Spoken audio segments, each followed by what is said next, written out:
টি-20 world কাপত ইউএছএৰ বিৰুদ্ধে ভাৰতীয় দলৰ জয়লাভ কৰা দেখি বাংলাদেশীসকলৰ আৰু পাকিস্তানীসকলৰ একে জ্বলন হৈ আছে। মেচখনত ইমান এটা ৰোমাঞ্চ নাছিল, কিন্তু প্ৰথমাৰ্ধত ওৱান ছাইডেডলি ইউএছএ দলে ভাৰতীয় দলক নিজৰ হাতৰ মুঠিত ৰখাৰ দৰে আছিলে।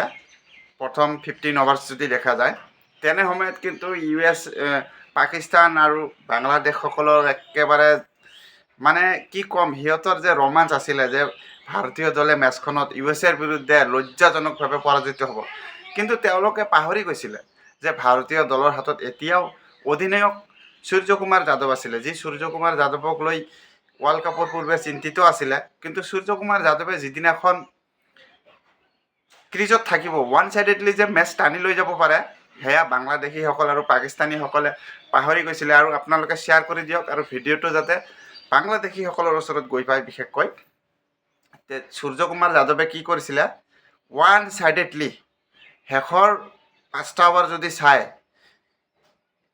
কেনেকৈ খেল আগুৱাই লৈ গৈছিলে। 84 ৰানৰ অপৰাজিত হৈ আছিলে, আৰু একেবাৰে শেষৰ অভাৰটো যদি চোৱা যায় 21 ৰানছ কৰিছিলে। প্ৰথম 4টা বলত 4-6 কোবাই 20 ৰান কৰিছিলে, কিন্তু শেষৰ 2টা বলত কেৱলমাত্ৰ 1 ৰানহে আহিছিল যদিও। কিন্তু মেচখনত যদি প্ৰথমৰ পৰা কোৱা যায়, ভাৰতীয় দলৰ 120 কৰাটোৱেই যেন বহুত কঠিন আছিলে।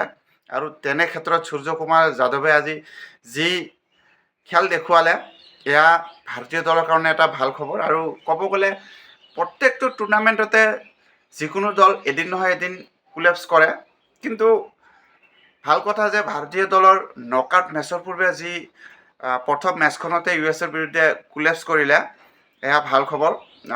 কিন্তু কিছু চিন্তনীয় বিষয় আছে যদিও, তথাপিও প্ৰত্যেকটো টুৰ্ণামেণ্টত প্ৰত্যেকটো দলে এটা নহয় এটা মেচত কোলেপছৰ সন্মুখীন হয়, কিন্তু ভাৰতীয় দলে আজি কোলেপছ কৰিলে, আৰু নকআউটৰ পূৰ্বে এয়া ভাল খবৰ। আৰু অৱশেষত সূৰ্যকুমাৰ যাদৱৰ দুৰ্দান্ত ইনিংছৰ ফলত ভাৰতীয় দলে 161 ৰান কৰিবলৈ সক্ষম হ'লে, আৰু 162 ৰান ইউএছএ দলক যেতিয়াই লক্ষ্য বান্ধি দিছিলে, তেতিয়াই গম পোৱা গৈছিল যে এই স্ক'ৰ এই পিটছত বহুত কঠিন হ'ব। আৰু ঠিক তেনেদৰে অৰ্শদীপ সিং কি বলিং কৰিছিলে। আৰু মানে যোৱা যিটো টি-20 ৱৰ্ল্ড কাপৰ ফাইনেল মেচ আছিলে, সেই ফাইনেল মেচখন য'ৰ পৰাই এৰিছিলে, ঠিক তাৰ পৰাই যেন আৰম্ভ কৰিলে অৰ্শদীপ সিং। আৰু অৰ্শদীপ সিঙে প্ৰথম উইকেট লোৱাৰ পিছত মিয়া মেজিক আৰম্ভ হৈ গ'ল। মহম্মদ সিৰাজে 48 ঘণ্টা আগত গমেই পোৱা নাছিল যে টি-20 স্কোৱাডত হ'ব, কিন্তু আহিয়েই যেনেদৰে বলিং কৰিলে, বেক টু বেক 2টা উইকেট লৈ, উপৰ্যুপৰি 2টা অভাৰত 2টা উইকেট লৈ মহম্মদ সিৰাজে মেচ আৰু ভাৰতীয় দলৰ হাতৰ মুঠিত আনিলে। বাৰু যি কি নহওক, কিন্তু মেচখন ভাৰতীয় দলে জিকিব, এয়া একেবাৰে প্ৰথমৰ পৰাই বেটিং কোলেপছৰ সন্মুখীন কৰিছিল যদিও, এয়া চিৰসত্য আছিলে যে ভাৰতীয় দলে যিকোনো প্ৰকাৰে হওক মেচখন জয়লাভ কৰিব। ইউএছএ দলে কিছু এটা যুঁজ দেখুৱাইছিল যদিও, কিন্তু সেই যুঁজ ভাৰতীয় দলৰ আগত জয়ৰ কাৰণে ইমান এটা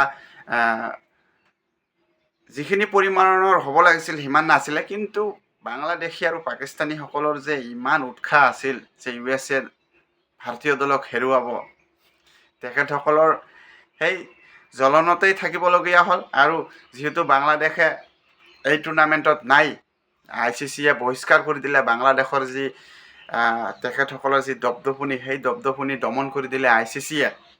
আৰু বাংলাদেশৰ ভাৰতীয় দলৰ খেল দেখি একেবাৰে জ্বলন হৈ আছে। আৰু বিশেষকৈ পাকিস্তানেও একেবাৰে প্ৰাৰ্থনা কৰি আছিলে যে ভাৰতীয় দলে যাতে মেচখন পৰাজয় বৰণ কৰে। কিন্তু আমি ভাৰতীয় দল কেতিয়াও ইউএছএৰ লগত পৰাজয় নহয়। আৰু এই টুৰ্ণামেণ্টটো যে আমি জিকিবলৈ গৈ আছোঁ, আপোনালোকেও লাইক কমেণ্ট কৰি দিব, আৰু ভিডিঅ'টো যিমান পাৰে শ্বেয়াৰ কৰি দিব। Bye bye.